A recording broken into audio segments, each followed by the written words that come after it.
Film start होती है और हमें एक डेजर्ट दिखाया जाता है। बहुत से लोग यहाँ इलीगली रेयर स्पाइडर्स पकड़ने आए थे। ये डेजर्ट स्पाइडर्स हर जगह नहीं मिलती, इन्हें पकड़ना या रखना इलीगल था और उन्हें इलीगल बेचकर बहुत पैसा कमाने वाले थे। काफी देर तक ये लोग डेजर्ट में घूमते रहे और आखिरकार एक बंदा इस ग्रुप का स्पाइडर्स का घर एक पत्थर के नीचे देख लेता है। उसने अपने दोस्तों को बुलाकर स्पाइडर्स के बारे में बताया। सब एक्साइटेड होकर वहाँ भाग कर आए। इस ब्रिक के बने सिंक होल में स्पाइडर्स के घर के अंदर उन्होंने एक स्पेशल तरह का स्प्रे किया। थोड़ी देर बाद वो ब्लैक स्पाइडर्स अपने होल से बाहर आने लगे। इन स्पाइडर्स में से एक स्पाइडर उनके ग्रुप के दोस्त पर अटैक करता है। जैसे स्पाइडर ने उसे काटा वो बहुत बुरी तरह तकलीफ में चला गया। इस ग्रुप के मेंबर्स अपने दोस्त को बचाने के बजाय स्पाइडर्स कलेक्ट करते रहे। फिर उन्होंने अपने तकलीफ में मरे दोस्त को मार दिया और चले गए। उसके बाद हमें एक लड़का कैलब फ्रांस में दिखाया जाता है। कैलब उस वक्त एक मार्केट में था जहाँ लोग अपनी चोरी की चीजें बेचते थे। हम अंदाजा लगा सकते हैं कि वो भी एक चोर है। यह अपनी चोरी की चीजें बेचने के बजाय उसने डीलर को कहा कि कुछ महंगी ज्वेलरी खरीद ले। ज्वेलरी खरीदने के बाद कैलब ने उसी शॉप में वो स्पाइडर देखा जो लास्ट सीन में वो लोग डेजर्ट से पकड़ कर लाए थे। कैलब जो कि इंसेक्ट्स और कीड़ों को पकड़ने में बहुत इंटरेस्ट रखता था, जैसे उसने स्पाइडर देखा उसे समझ आया कि ये बहुत रेयर है, इसलिए उसने वो स्पाइडर भी खरीद लिया। सारी चीजें खरीदने के बाद कैलब अपनी बिल्डिंग में आ गया। उसका फ्लैट बहुत खराब कंडीशन में था जो उसकी बहन रिपेयर कर रही थी। पता चलता है कि कुछ वक्त पहले उनकी मदर की डेथ हो गई थी। उसके बाद वो और उसकी बहन यहाँ अकेले रहते हैं। कैलब अपना सामान रूम में रखकर नीचे स्टोर में आता है जहाँ उसने बहुत सारे शूज रखे हुए थे।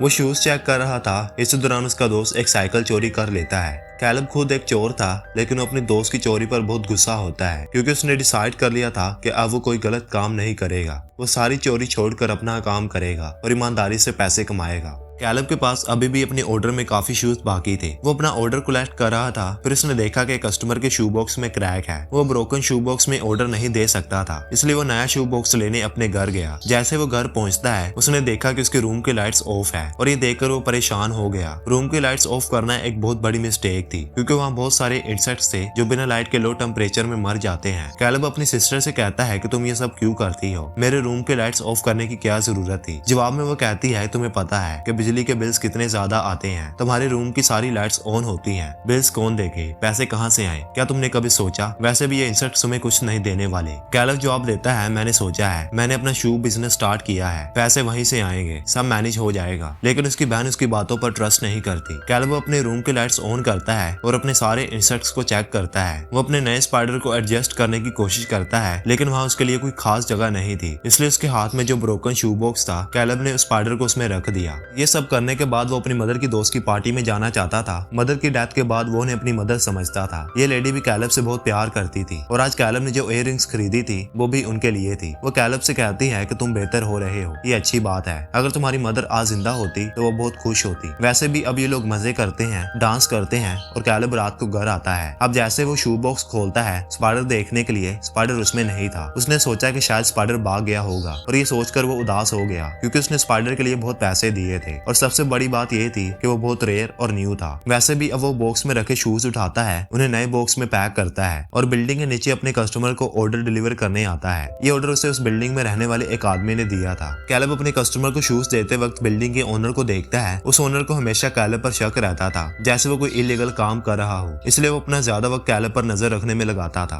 कैलब एक पेयर ऑफ शूज के साथ घर आता है और जैसे उन्हें ट्राई करने के लिए पहनता है उसे शूज में कुछ अजीब महसूस होता है। शूज के अंदर एक बहुत बड़ा स्पाइडर था। शुक्र है स्पाइडर ने उसे काटा नहीं। दरअसल कैलब ने स्पाइडर को शू बॉक्स में रखा था लेकिन स्पाइडर शूज के अंदर चला गया था। शूज दूसरे बॉक्स में डालकर उस आदमी को दिए गए थे। ये आदमी जैसे ही शूज उतारता है बहुत सारे स्पाइडर्स उसमें से बाहर आते हैं। मतलब स्पाइडर ने शूज के अंदर अपने एग्स दिए थे। ये सब स्पाइडर्स उस आदमी को काट लेते हैं और वो अचानक मर जाता है। वो अपने आप को बचाने के लिए कुछ नहीं कर पाता और कुछ ही देर में उसकी मौत हो जाती है। कैलब घर पर बहुत परेशान होता है। कैलब की बहन और दोस्त जो घर साइड कर रहे थे जब उसकी परेशानियों के बारे में पूछते हैं, कैलब साफ साफ उन्हें बताता है कि उसने यहाँ एक जहरीला स्पाइडर लाया था जो गलती से कहीं खो गया है और अगर वो स्पाइडर किसी को काट ले तो उसकी मौत हो सकती है। ये लोग बस बातें कर ही रहे होते हैं तभी उन्हें नोटिस होता है कि जिस आदमी को कैलब ने शूज दिए थे उसके अपार्टमेंट के बाहर इसका डॉग जोर जोर से भौंक रहा है। इस बात को चेक करने के लिए उसके घर जाके नॉक करते हैं लेकिन बार बार नॉक करने के बाद भी वो आदमी दरवाजा नहीं खोलता। बाहर शोर सुनकर आसपास के लोग भी जमा हो जाते हैं लेकिन वो आदमी दरवाजा नहीं खोलता। ये लोग यहाँ पुलिस को बुला लेते हैं। पुलिस जैसे ही दरवाजा तोड़कर अंदर जाती है उन्हें उस आदमी की डेड बॉडी मिलती है। पुलिस के अंदर जाने पर वो डेड डेड बॉडी सबके सामने होती है, जिसे देखकर सब डर जाते हैं। बिल्डिंग का ओनर जिसने कैलब को शूज देते हुए देखा था, गुस्से में पुलिस से कहता है कि कैलब ने जरूर उसे कोई केमिकल चीज दी होगी, जिसकी वजह से वो ओवरडोज का शिकार हो गया, लेकिन ऐसा कुछ नहीं था। पुलिस उन्हें बताती है कि उसकी मौत एक जहरीली स्पाइडर की काटने की वजह से हुई है। 10 से 15 मिनट के अंदर इस पूरी बिल्डिंग में कर्फ्यू लग जाता है, मतलब पुलिस ने बिल्डिंग को सील कर दिया। अब किसी को बिल्डिंग के अंदर आने की परमिशन नहीं थी और न ही किसी को बाहर जाने की। ये सुनकर सब लोग गुस्से में आ जाते हैं, क्योंकि काफी लोग तो यहाँ रहते भी नहीं थे। डर के मारे क्लीनिंग लेडी इस बिल्डिंग में जब वो एटिक साफ कर रही होती है, तभी वो बहुत सारे स्पाइडर्स और उनके वेब्स देखती है। वो क्लीनिंग लेडी अपनी गो से एक स्प्रे निकालती है और सारे स्पाइडर्स को मारना शुरू कर देती है, लेकिन जैसे वो देख रही होती है, एक बहुत बड़ा स्पाइडर उसके चेहरे पर अटैक कर देता है। अटैक के बाद उस लेडी के साथ क्या होता है ये नहीं दिखाया जाता। कैलब की बहन जब वॉशरूम में होती है, वेंटिलेशन से बहुत सारे स्पाइडर्स निकलते हैं। स्पाइडर्स को देखकर वो इतना डर जाती है कि जोर से चीखने लगती है। उसके दोस्त उसकी मदद के लिए वहाँ आते हैं, वो लोग उसे वॉशरूम से बाहर ले जाते हैं। कैलब उस बड़े स्पाइडर को पकड़ने की कोशिश करता है, लेकिन जब वो कामयाब नहीं होता तो वो स्पाइडर को मार देता है। ये लोग वेंटिलेशन पाइप को खोलते हैं तो वहाँ बहुत सारे स्पाइडर्स होते हैं, जो देखते ही देखते फैलने लगते हैं। इससे पहले कि स्पाइडर्स वॉशरूम से पूरे अपार्टमेंट में फैल जाते, ये लोग वॉशरूम को सील कर देते हैं। कैलब शॉक्ड होता है, उन्हें बताता है कि स्पाइडर सहरा के हैं। ठंडे मौसम में उनके लिए जिंदा रहना और बच्चे पैदा करना मुश्किल होता है, लेकिन मुझे समझ नहीं आता कि उतने सारे बच्चे कैसे पैदा कर गए। अब ये लोग डिसाइड करते हैं कि अगर यहाँ रहे तो सब मर जाएंगे, किसी तरह इस बिल्डिंग से बाहर निकलना पड़ेगा। लेकिन कैलब यहाँ से जाने के लिए तैयार नहीं होता। वो कहता है कि यहाँ बहुत बड़ा खतरा है, हमें यहाँ रहकर सब लोगों को ये खतरा बताना चाहिए ताकि वो अपनी जान बचा सके। लेकिन ये लोग कैलब की बात नहीं सुनते और आधे से ज्यादा लोग इस बिल्डिंग से निकलने की कोशिश करते हैं, लेकिन बिल्डिंग पर कर्फ्यू था। कैलब और उसका एक दोस्त जिन्होंने बिल्डिंग में रहने का फैसला किया था, पूरी बिल्डिंग का जायजा लेने निकलते हैं और एक शॉकिंग बात समझ आती है। उन्हें पता चलता है कि स्पाइडर्स पूरी बिल्डिंग में फैल चुके हैं और उन्होंने बहुत सारे लोगों को मार दिया है। ये दोनों डर जाते हैं और अपने अपार्टमेंट लौट जाते हैं। वहाँ वो देखते हैं कि उनका ग्रुप भी वापस आ गया है, क्योंकि उन्हें बिल्डिंग से बाहर निकलने का कोई रास्ता नहीं मिला। ये लोग अपार्टमेंट में हैं, तभी बिल्डिंग का ओनर वहाँ आता है, क्योंकि उसे लगता है कि कैलब इस सबके पीछे है। ये लोग दरवाजा खोलते हैं तो आदमी कैलब और उसके दोस्त पर एक आयरन रोड से अटैक करता है। वो पुलिस को ये साबित करना चाहता था कि कैलब इस सबके पीछे है, इसलिए उनका घर सर्च करने वाला था। कैलब के रूम के साथ साथ वो वॉशरूम भी खोलता है, जहाँ बहुत सारे स्पाइडर्स थे। इन स्पाइडर्स को बाहर आता देखकर ये लोग अपनी जान बचाकर अपार्टमेंट से बाहर निकलते हैं और इस अपार्टमेंट को लॉक कर देते हैं, क्योंकि ये जगह अब महफूज नहीं थी। वो लड़का जो अपार्टमेंट में था, स्पाइडर्स ने उसे भी मार दिया था और उसका चेहरा देखकर सब बहुत डर गए थे। कैलब को याद आता है कि बिल्डिंग से निकलने का एक रास्ता पार्किंग लॉट में है, लेकिन जब ये लोग पार्किंग लॉट की तरफ जाते हैं, वहाँ भी बहुत बड़े स्पाइडर्स थे जो अपने आप को मार रहे थे। अगर उन्हें यहाँ से निकलना था तो लाइट्स को ऑन रखना जरूरी था, लेकिन पार्किंग लॉट्स की लाइट्स में सेंसर थे जो सिर्फ 1 मिनट के लिए चालू होती थी। जब कोई वहाँ से गुजरता, लाइट्स ऑन करके ये लोग बिना रुके आगे बढ़ने की कोशिश करते हैं, लेकिन इस प्रोसेस में कैलब की बहन पीछे रह जाती है। स्पाइडर्स के काटने से पहले उसके पास एक लाइटर था, जिसे उसने जलाकर आगे बढ़ने में कामयाबी हासिल की। जब ये लोग बिल्डिंग के दरवाजे तक पहुंचते हैं तो उन्हें पता चलता है कि दरवाजा भी सील है। ये लोग बहुत चीखते हैं, लेकिन पुलिस उनका दरवाजा नहीं खोलती। थोड़ी देर बाद पुलिस वहाँ केमिकल गैस छोड़ती है, जिसका मकसद था हर लिविंग बीइंग को मारना, चाहे वो इंसान हो या स्पाइडर्स। ये देखकर कैलब अपने 2 साथियों के साथ एक रूम में छुप जाता है, क्योंकि उसका चौथा साथी यहाँ मार दिया गया था। ये लोग काफी वक्त रूम में गुजारते हैं जब तक पुलिस दरवाजा खोलती है। पुलिस का कहना था कि बिल्डिंग में कोई जिंदा नहीं बचेगा, लेकिन कैलब और उसके साथियों को देखकर पुलिस उन्हें गिरफ्तार कर लेती है। कैलब पुलिस से लड़ना शुरू कर देता है, हमें बचाने के बजाय तुम हमें मारने की कोशिश कर रहे हो, ये किस तरह का इंसाफ है। पुलिस इंस्पेक्टर सबको बताता है कि स्पाइडर्स बहुत जहरीले हैं और जिन इंसानों को उन्होंने काटा वो भी इन्फेक्ट हो गए हैं। अगर इन्फेक्शन बाहर फैल गया तो पूरा मुल्क खतरे में आ जाएगा और हम ऐसा नहीं होने दे सकते। थोड़ी देर में कैलब की बहन और उसके दोस्त भी मार दिए जाते हैं, लेकिन एक इंजर्ड आदमी बताता है कि बिल्डिंग के लास्ट रूम में अभी भी काफी स्पाइडर जिंदा हैं। वह कहता है कि तुम इफेक्ट नहीं हो, तुम अपनी जान बचाकर यहाँ से निकल सकते हो। वो पुलिस को धोखा देकर एक दरवाजा खोलता है जहाँ बहुत बड़े स्पाइडर्स होते हैं जो डॉग के साइज के बराबर थे। स्पाइडर्स को देखते ही पुलिस उन्हें मारना शुरू कर देती है। कैलब, उसकी बहन और दोस्त वहाँ से निकलने में कामयाब होते हैं। बाहर वैन्स लगी होती हैं जिसमें ये लोग एक में बैठ जाते हैं। एक स्पाइडर उनकी वैन के सामने आता है, लेकिन उसे कुचल कर निकल जाते हैं। बाद में दिखाया जाता है कि कैलब, उसकी बहन और दोस्त जिंदा निकल आए हैं, लेकिन अब गवर्नमेंट उनकी बिल्डिंग को तबाह कर रही है जहाँ उनका बचपन गुजरा था। एंड में दिखाया जाता है कि कैलब के पास एक स्पाइडर अब भी है जो उसने सबसे छुपा कर रखा था, और इसी के साथ मूवी खत्म होती है।